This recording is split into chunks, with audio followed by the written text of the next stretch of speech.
Welcome to the deep dive. Today, we're really getting into something powerful. The idea that our thoughts, well, they can genuinely change our lives if we learn how to shift them intentionally. Exactly. We've looked at some material that uses simple stories, practical advice, and our mission really is to unpack that for you, the listener. See if we can find some actual tools for positive change. Okay, so let's start with a story. It's about someone named Anna. Maybe you'll relate. She works hard, you know, really dedicated, but she's constantly worrying, What kind of worries? like making mistakes at work, what her boss thinks, just that constant cycle. And it just left her feeling sad, tired, really drained. Yeah, that sounds familiar for a lot of people. That background hum of anxiety, it really takes a toll on your energy, not just your mood. But here's where it gets interesting. Anna had this kind of breakthrough. She started to realize, hang on, my thoughts actually matter. And she began consciously to practice thinking more positively. And what happened? Well, it wasn't overnight, but things started to shift. She felt happier, had more energy. Her work actually improved. Even her boss noticed. Wow. Yeah, just really shows that connection, What we think inside affects what happens outside. And Anna's story perfectly sets up this core idea we found. Positive thinking isn't just fluff. It can genuinely kickstart real improvements. Right. So let's dive deeper into that, the actual power of positive thoughts. The sources are pretty clear. Thinking positively can lead to a better life, Mm. like in concrete ways. Mm-hmm. And one source used this neat analogy is that our mind is like a special tool. Mhm. We just need to learn how to use it positively to improve happiness, success, even health. Okay, a special tool. I like that.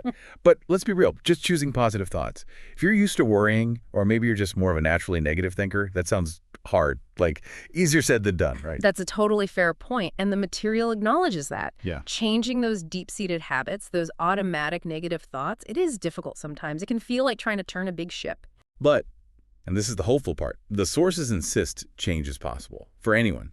It's about taking small steps, practicing consistently. You can actually build new pathways in your brain. Yeah, think about learning something new, like riding a bike or playing guitar. You don't get it perfectly the first time. You practice, maybe wobble a bit. Fall off a few times. Exactly. But you keep at it daily, ideally. And slowly, those positive thinking habits become more natural. You build those mental muscles. And the payoff. Right. What are the long-term benefits of putting in that effort? Well, according to what we read, it's quite a list. You might start seeing more opportunities, feeling more confident, less stressed. More happiness day to day, maybe hitting your goals more often. Yes, and even career success, maybe better health because you're managing stress better. It's a whole range of things. That's pretty compelling. It's not just feeling a bit better. It's about real, tangible life improvements. It really is. It's about changing your relationship with yourself and how you see the world. Okay, so positive thinking is powerful. Got it. But another huge piece that kept coming up was belief. Believing in yourself. Oh, absolutely crucial. Our sources really hammer this home. What you believe about yourself directly shapes how you feel and what you do or Yeah. don't do. There was an analogy for this too, wasn't there? Something about a seesaw. Yeah, exactly. Think of your mind like a seesaw. Positive self-belief gives you more mental weight, more power to lift yourself up when facing challenges. Makes sense. And the opposite, self-doubt. That just weighs you down, stops you from trying new things, going for goals. Right. If you keep telling yourself, I can't, well, chances are you won't even start. That belief becomes its own obstacle. The sources had some amazing examples of this, didn't they? Like the hotel cleaners. Oh, that study was fascinating. They told one group of cleaners that their work was actually good exercise. And just believing that without changing anything else they did, they actually got healthier, lost weight. Just from the belief. That's That's incredible. And it reminds me of the placebo effect too. Precisely. People getting better from a sugar pill because they believe it's medicine. The mind-body connection is so powerful. And Roger Bannister, breaking the 4-minute mile. Everyone thought it was impossible. Until he did it. His belief broke the barrier, not just for him, but for others too. Suddenly, lots of people started doing it. Belief changed what was possible. It even works with teachers. Right. When they genuinely believe a student can succeed. The student often does better. That belief creates a positive environment, encourages effort. It's powerful stuff. Okay, so we know belief is important. How do we actually build it? Especially if we struggle with self-doubt. Good question. The material offers some practical steps. One big one is focusing on your strengths. When you hit a challenge, consciously think, okay, what skills do I have? What have I overcome before? Right. Shift from I can't handle this to what tools do I have in my toolbox? Exactly. And remember, skills aren't fixed. You can learn, you can grow. Believing in your ability to improve is huge. And then there's self-talk, catching those negative thoughts. Instead of I'll fail, try replacing it with something like, okay, I can give this a try, or I'll learn something either way. Small shifts, big impact. So belief isn't just something you have or don't have. It's like a muscle you can strengthen. That's exactly how the sources frame it. It takes practice. You have to consciously stop the doubt, focus on strength, tell yourself, I can, daily. Like a mental workout. Pretty much. Oh. Train your brain to default to capable instead of can't. Okay, let's shift gears a bit. Let's talk about cultivating a happy mind. The sources make this interesting distinction between, like, temporary happiness from stuff. Yeah, like buying something new or getting a compliment. That feels good, but it's often fleeting. Right, versus a deeper, more lasting happiness that comes from, well, from our thoughts, from inside. That internal source of happiness. It's less about what happens to us and more about how we think about what happens. And the link between thoughts and feelings is so direct, isn't it? Think of a sad memory. And boom, you feel sad. Think of a happy one. You often feel a lift, maybe even smile. It shows we can influence our mood with our focus. Exactly. And since we have some control over where we put our attention, we have some power to cultivate happiness. It's an active process. So one part of that is consciously choosing happier thoughts, like noticing when you're dwelling on something negative and gently redirecting. Yes, gently is the key word, not forcing it, but just becoming aware, I'm stuck on that worry again, and then choosing to shift your focus, maybe to something neutral or ideally something positive. Like noticing the good things, even small ones. Absolutely. Training your brain to scan for the positives, the sunshine, a good cup of coffee, a nice chat, whatever it is, there's usually something. It sounds like building an appreciation muscle. That's a great way to put it. It changes your baseline outlook over time, which leads right into thankfulness. Ah, yes, gratitude. The sources really emphasize that, being thankful for what you have. Big things, small things, everything. It just seems to dial up the happiness level, focusing on abundance, not lack. And there was a really simple, practical tip for this. The happy list. Oh, yeah, I like that one. Just taking a minute in the evening. Right, jotting down maybe 3 things from the day you felt happy about or thankful for. Could be tiny things. A good meal, finishing a task, hearing a favorite song. And writing them down helps cement them. Trains your brain to look for the good stuff more often. It's a small habit, but potentially really powerful for your overall well-being. Okay, now for a big one. Worry. How do we stop it, or at least manage it? Our sources point out how incredibly draining it is, that constant churning. Yeah, it just eats up energy you could be using for, well, anything else. Solving problems, enjoying the moment. And often, what are we worrying about? Things that already happened that we can't change. Right, dwelling on the past, or things that might happen in the future, which are totally uncertain. So much energy spent on things outside our control, pulling us out of the present moment. Exactly, and bringing focus back to the now is key. What's actually happening right here, right now, that tends to calm the mind. It's like the brain gets stuck in a groove, right? Just looking for things to worry about. It can become a habit, a pattern. We need to consciously interrupt that cycle, teach the brain a new way. So what are some practical ways to do that? How do we interrupt the worry cycle? Well, one simple step is just noticing. Acknowledge it. Silently say to yourself, okay, I'm worrying right now. That awareness is the first step. Just naming it. Okay. Then what? Then try to gently redirect your focus. Maybe just focus on your breathing for a minute. Feel the air come in and go out. Simple but effective. Or do something mindful, like really focus on washing the dishes or the feeling of walking. Exactly. Anything that anchors you in the present and requires a bit of attention, it breaks the loop. The sources also mention trust and acceptance. That sounds important. Trusting your ability to handle things as they come and accepting that you can't control everything. Worrying doesn't give you more control, it just makes you feel worse. Letting go of what you can't control. That's hard, but probably freeing. It really can be.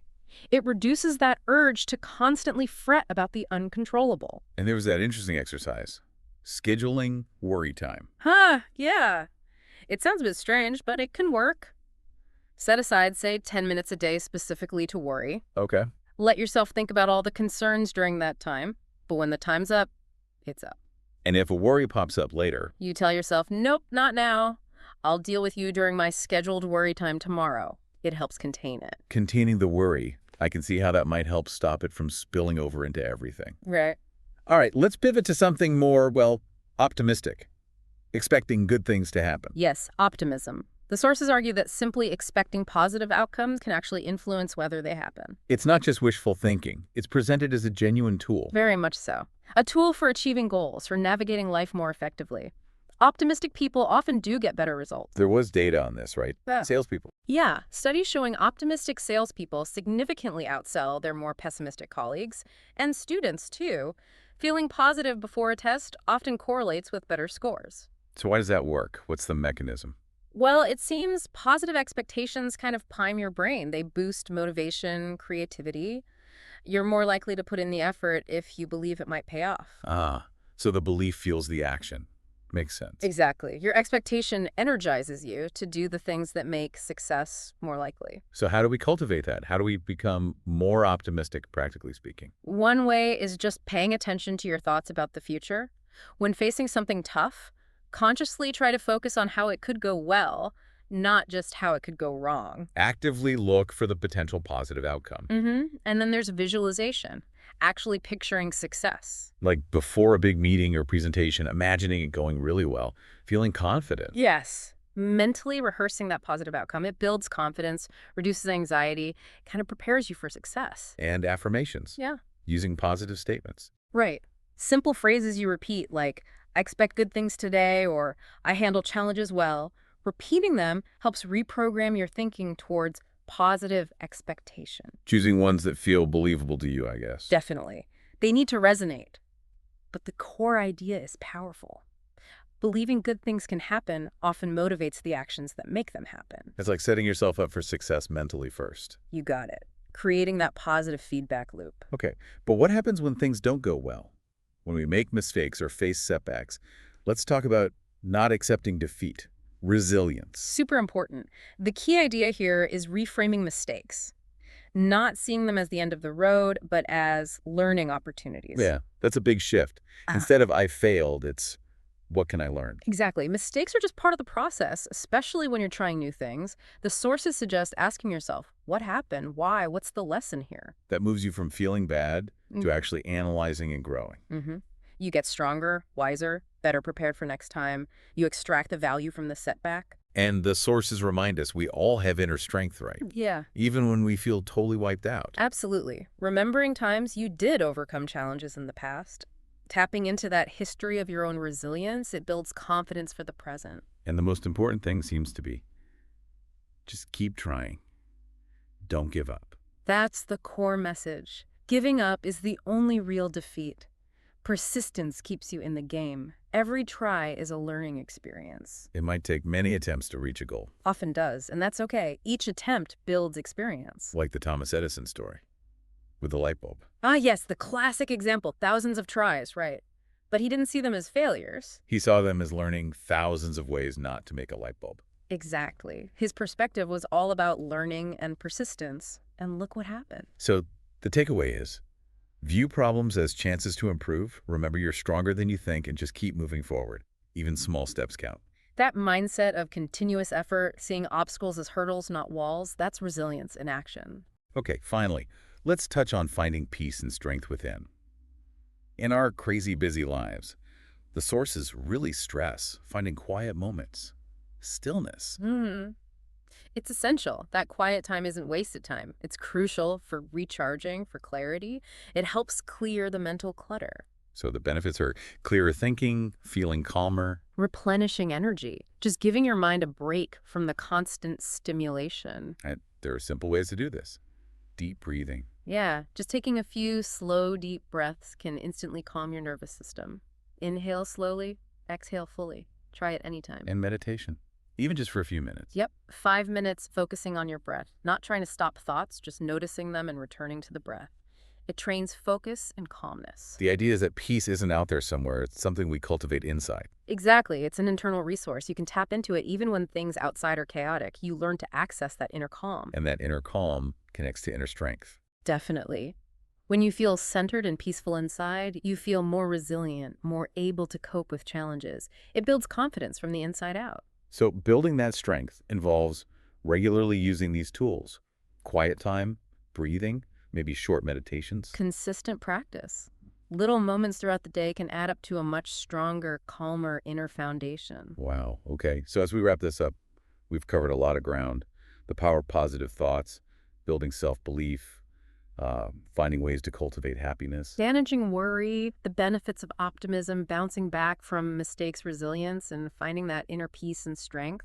And the big thing is, these aren't just nice ideas. They're presented as skills, things you can actually practice and get better at. Right, like we said with learning an instrument or riding a bike, it takes practice to build those new positive pathways in the brain. Consistent effort. So the encouragement is really to keep practicing these things. Use the gratitude list. Try the positive expectations. Yeah. See them as tools in your mental toolkit for life. Mm-hmm. Lifelong tools. And remember, even small, consistent steps in thinking more positively can really add up over time. Big changes often start small. It all comes back to recognizing that you do have a choice in your thoughts, and you have this huge potential inside you. Absolutely. So maybe the final thought for you, the listener, is this. What's one small positive thought you can consciously choose to focus on today? Because making that choice, choosing those good thoughts, that's a step towards a better life starting right now inside your own mind.